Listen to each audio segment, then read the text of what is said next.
Welcome back to your Pig Channel show. Will Monclair alongside Kevin McPherson for your Honk Hoops report. Kevin, I would say, without a doubt, the biggest news this week has been Grant Nelson here on the Hill for a visit with the Hogs on Friday. What were you hearing?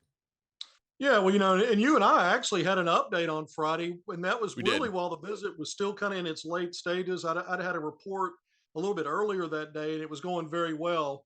That's what came out of the Bama visit as well. So those are the kind of descriptors you might expect to hear, unless something was just a home run or the bottom fell out. And so, I don't have a lot of specific updates to give and share right now because I've been asked not to, Will, but I can tell you I've got a lot of information on this situation. I've pretty much sewn up my opinion on where it's headed on Friday evening after I got a lot of the details about the Arkansas visit. But at this point, it's just wait and see the announcement could come today. I was told that coaches for both programs were supposed to be contacted today, maybe this evening. I don't know what time. And then announcement could come either Sunday or Monday. Yeah. So we're going to let that play out, and then I'm going to backfill this time next week. I'll be able to kind of maybe share some of that stuff. Some I won't be able to, but some of it's a little fascinating. Look, I usually get a lot of information. Sometimes not as much, sometimes more than the normal. I got quite a bit on this one, so it's been a very interesting process for sure. And it was a fast track. Remember, this guy got in the portal on May 4th, a week before the NCAA's deadline to get in for your first time transfers to have immediate eligibility. He'd been at North Dakota State his entire career, 3 seasons. So first time transfer. But he did that while simultaneously being in the NBA draft. And this wasn't just a guy that put his name in just to get the basic feedback. He was invited and took part in the combine. He went and worked out for teams. And so, he dumped out of the draft the day before that deadline of May 31st. And so, here we are 10 or whatever later, less than 2 weeks later, and he'd already taken 2 visits, Alabama and Arkansas. He had another one planned before those 2, Baylor. And a lot of people think he canceled that visit. That's not quite what happened. I won't go into that either, but the visit didn't happen. And so it was Alabama, it was Arkansas. It's been a fast track recruitment because during that process, that month-long May process, after he entered the portal, there was, coming from his camp, and his brother is really handling his recruitment. Was the idea was, look, he's going to focus solely on the draft. That's what he's looking at right now. So, there weren't visits, and there really wasn't a heavy pursuit from colleges who were just kind of waiting. Some did, some didn't. I think Arkansas was one of the schools that honored that and let him go through that NBA draft process first, as requested. So, this is a situation now where everything moved really quickly, but a lot of information nonetheless. You get a lot of info when there's a long-term recruitment, when you recruit players for months or years sometimes. This is more interesting to me because of how fast it went and how much detail's coming out. It's some of it's very fascinating. So not a lot to give on Grant Nelson other than the part that I gave, that the coaches were supposed to be contacted at some point today from the schools that got visits. And then a decision maybe today, maybe sometime on Monday. Obviously, things in recruiting change. So I can't make any promises there even on Yeah. the timeline, but that's what it looks like. And so anytime you're in the final 2 choices, if you want to ride the fence on that and say it's 50-50, I'm not going to sit on any predictions, any percentages, because I have a feeling where he was going. I've had it since Friday night. But again, I'm going to let the announcement dictate the next thing I say, unless I'm given the green light to say more before then. Yeah, absolutely. And if you Will. do, I'm sure you will. For anybody And who real doesn't quick, know, Will, we I'm record sorry. this segment for our Pig Trail show midday. So if something were to break by tonight and it's not in there, that is why. But let's jump into early practices. Kevin, those going on right now. What are you hearing? Yeah, and I wanted to just put a bow on that, and I'm going to get right to that. Arkansas has 1 open scholarship. I failed to mention that. Grant Nelson's effectively a 5-star prize out of the portal, a top 5 guy. That's the way you want to close that book, right? But if it's not Grant Nelson to Arkansas, the Razorbacks I believe, will go ahead and add someone at some point to fill that 13th roster spot. I know a lot of people wonder, would they leave it open? Who Mm-hmm. knows what the thinking would be on that moving later on, but right now I think the thinking is they would add someone to fill that spot. And by the way, players are still going into the portal some really good ones. A lot of these guys are just finishing up work to graduate. And now that they're graduates, they have immediate eligibility wherever they go. They don't have to worry about that May 11th deadline way back then that they weren't in the portal yet. Okay. Practices, early practices. I had an article that I put out earlier in the week, just kind of talking about some of the stuff they go through. A lot of it's teaching, learning, communication. They really do get into some drill work, both offense and defense. No full contact live early on, mostly instructional stuff. This roster is a little bit different. Yeah, there are a lot of newcomers once again. Last year it was 11. You only had 2 returnees. This year you've got 5 guys coming back. So fewer guys with that one opening scholarship. You've got 7 newcomers. 6 made it on campus. We're still waiting on Bayfall, who, by the way, I reported this week, expected to be on campus soon, maybe within the upcoming week. If it takes a little longer, the plan is he's going to be here. He's going to be part of it. I think worst case scenario, he's with the team on the court in that second summer session, which I think begins the first part of July. So maybe a little patience there. But when you have fewer newcomers, and most of the newcomers, last year you had 6 freshmen. Now you're only going to have 2. Most of the newcomers are transfers, veteran guys. Some guys that have played 3 or 4 years. Most of them have, except for Keon Minifield, who had a freshman season, last year at Washington. So this is a more veteran team, even among the newcomers, than it was last year. You've got more continuity on that roster with guys coming back. So having said all that, I kind of talk about what they always do in the early stages, but some of the details I didn't share in my article earlier in the week, because they're a little short-handed. 9 on scholarship that are available right now to go full practice. Trevor and Brazil still limited. Mekhi Mitchell's not practicing right now. If you looked at the team photo when everybody had moved to campus a week or so ago, you could see him in a walking boot on his left foot. He's expected to make a full recovery in time for the season. I don't know that he'll be practicing any, if much at all. Do you know what happened to Mekhi? What did he do? Well, but you're not going to tell. I'm not going to talk about what he did. I just can tell you what's out there for the public consumption. Okay. All right. So he's in a boot. I'm telling you, he's not expected to be available this summer. And then you still have Fall, who's not on campus. So you have 9 scholarship players, the 2 walk-ons going through practice right now. But here are some things that have already emerged. I did not have this in my report. I was asked to hold it till the next report, which I'm going to put out in the next 24 hours on Hogville. But I'm going to share some of that here. Layden Blocker, the true freshman from Little Rock, that moved on campus on move-in day during Memorial Day weekend, already hearing that he's showing maturity, has really worked hard, and has the respect of the veterans. Oh, now look, when you're coming in as a freshman, that's not always the case. Sometimes you can be a little lost, a little behind. It takes a while.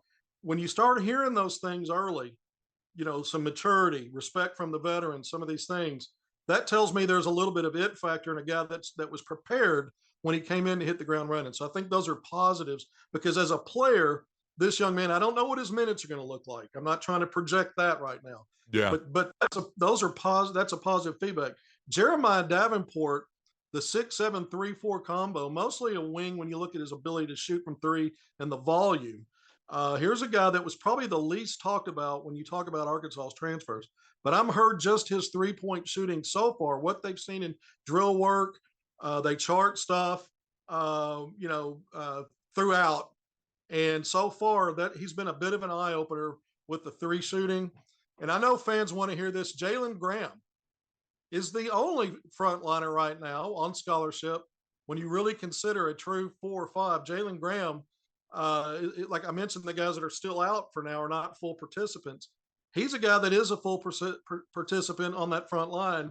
And I've heard he's had an outstanding start to the early limited practice. He's a name. Yeah, I'm not surprised about that. He's standing out a little bit right now. So those are just a few of the little nuggets I wanted to share today on specific players, so far through Arkansas's early practice. Remember, it's very early. The dynamics can change. They will change. We're not talking rotations yet. I have some impressions on that. I'm not going to talk about that today. But some good news already, I think, coming out of the early practice sessions. Yeah, I'd agree with you there, Kevin. We do appreciate you sharing everything that you can share, I should say there. When it comes to in-state offers, I've heard that there's a couple going out. Who are they going to? Yeah, we recently had a wave from the classes of 25 and 26, new offers. And so we've been talking about those, but from the class of 2025, the new offers were Isaiah Seeley, top 30 ESPN player, who, in Springdale. So he's in your backyard. He's in that Northwest Arkansas footprint right up there in Springdale. And he was one of the big reasons that Springdale team made it all the way to the 6A state title game against Jonesboro back in March. But he's had an outstanding spring and summer already. He picked up that Arkansas offer, top 30 on ESPN's rankings, as I mentioned. So a high-level 4-star, not too far off from 5-star consideration. Big guard, 6'6", a lead guard. I got to see him in Conway early in the week at a team camp. And he really impressed me with some of the work he did. That was early in the week. Midweek and on, he's been at one of the more prestigious talent camps in the country, the Nike EYBL Elite 100. Big time camp. He's taken part in that. Another class of 2025 player who I really like, another big guard, Jayshawn Hayes, another 6'6" guard. Also got to see him in Conway earlier in the week, down in Whitehall, Central Arkansas area. But he's a guy that, again, when I look at big guards that can do multiple things, be a primary handler, use his length on defense to block shots. These guys, when you look talking 6'6", 6'7" range, when I just mentioned Jayshawn Hayes and prior to that Isaiah Seeley, these are the kind of guys that fit into the mold of the kind of big guards Eric Milsman has shown that he loves. Mason Jones, Isaiah Joe, Jalen Tate, Moses Moody, the list goes, Anthony Black, Nick Smith Jr. at 6'5", Stanley and Moody 6'6", even though he was kind of a 3-4 at Arkansas. He was an offensive player. He was kind of had some guard work on offense. But the point is, this is the identity of the kind of players that Musselman goes after. And when I get to see them continue to mature and progress in their games, I start to see the qualities that back up why those offers came. And so these are two of the higher level guys in the class of 2025 that Arkansas offered. Going to 2026, these were young men that were just freshmen in high school last year. Wow. One of those is JJ Andrews, another 6'5", pushing 6'6", just chiseled, athletic, unbelievable talent. ESPN ranks him the number 8 player in the class of 2026, a 5-star. Little Rock Christian Academy here in Central Arkansas. But he was a young man I also got to see earlier in the week. He's also taking part this week after the end of the week, midweek later on at that Nike Elite 100 camp. So he's another one of those players that you project ahead, a no doubt high major. And then 2026, Jacob Lanier out of Maumelle, another Central Arkansas player, another 6'6", very versatile, can play the lead, can play the 2, can play a wing. I love his outside shot. He's got a nice stroke. He's adding strength, but you can put him on the 1. He'll facilitate. But all of these players are big and athletic on those wings, and some of them can slide over and play the 1. And so the point is, it's in Arkansas's recruiting wheelhouse, and these are all in-state guys, a lot to choose from moving forward. And I don't want to leave out 2 other names that Arkansas has had offers on for quite a while. 2024 K-Honor Boateng at a Little Rock Central, 6'5", pushing 6'6" wing, just took part in a prestigious camp of his own, Adidas camp. It started in New York City early in the week. They had a mini camp there. He was elevated to the USA select team that just took part in Treviso, Italy through the weekend, finished up today. He led that team. He was one of the leaders on that team, getting it to the championship game where they lost, but he was selected to the all-tournament team, had an outstanding event. But this was an NBA sanctioned event. There's a lot of NBA draft prospects in Europe who are taking part of that. And here we are with, from United States, high school kids in this mix. And so he showed well for himself. And then Terrion Burgess, class of 2025. I mentioned Boateng. He's a top 10 rated 5-star. Burgess, national top 20. At some point, he will be elevated to a 5-star, but he's already ranked national top 20 by 247 Sports. 6'9" combo forward, wing combo forward, can play that small ball 4 out of Benton, another Central Arkansas product. Also took part in the same event. He played for the 3SSB, that's the Adidas select team, and also showed well, had a double-figure scoring game, had a game where he led the team in rebounding. So both players showed well overseas in these big opportunities. But all these names I just mentioned, Will, these are all Arkansas kids. Yeah.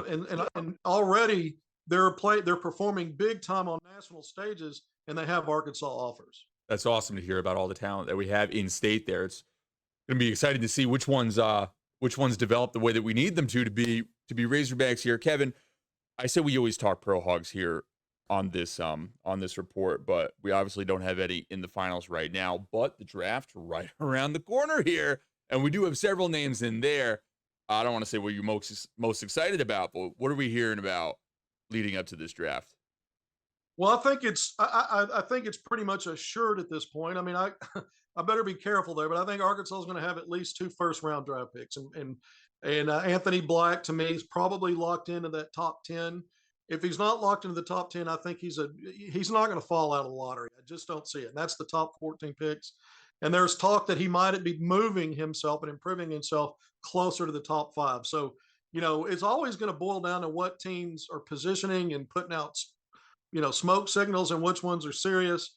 And then teams make trades at the last minute too. So that can jumble things and affect things. So let's keep an eye on that. But based on what we know now, I think he's a lottery lock and probably top 10. Nick Smith Jr., from everything I'm hearing, is still favored as maybe a late lottery, certainly a first round pick.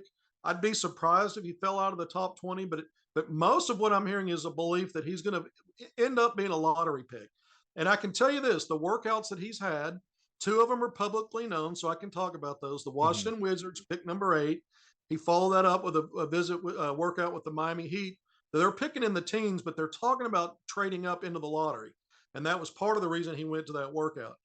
But prior to those 2 workouts, he worked out for another team whose name, I can't say who it is, but that team has a draft pick in the lottery. And then he's got 2 more workouts, at least 2 more planned, following that Miami Heat workout, which was on Thursday. And both of the teams those workouts are with both have lottery picks. So, again, I'm not saying for sure, but I think, if I had to make a prediction right now, I'd say it's more favorable that he will go in that lottery, even if it's back in top 14 pick. But if not, I think he's not going to fall far from that. So I think Arkansas is going to have, for the first time since 1992, at least 2 players selected in the first round of an NBA draft. You go back to 92, it was 3 that went first round. A 4th player went in the second round. Now we know guys like Jordan Walsh and Ricky Council IV have second round projections.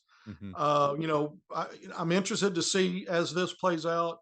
I didn't have a good feeling recently about either one of those guys having a draft guarantee, but they're still in there. Yeah. And so I think at least one, if not both, will get drafted. I think Arkansas is going to have a big night in Brooklyn. 2 of the players will be up there for sure, Anthony Black and Nick Smith Jr. And as you know, the Pig Trail Nation will be repping, and I plan to be there as well. So I look forward. This to me is historic. That was my next question. I know Courtney's going. Are you going? You're going? That's what we're doing. Things are always fluid. Last week I had a kayaking accident, like you did. Point out. You did. I stepped on the kayak in the garage. So we got off of here, and I was just thinking my entire rest of the day was thinking, how did he fall over the kayak? I'm glad to hear you're doing better. I hope you're doing better. Oh yeah, that was. I got over that pretty quick. Hey, Will, we're gonna do a little later today. I had a kayaking accident.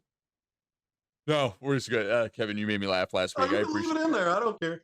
No, we're good. No, we're gonna take this out. No, maybe, who knows? I think everybody appreciate it. I might leave it in. Kevin, as always, we love having you on, but that's gonna be all the time we have. More Pig Trail after this.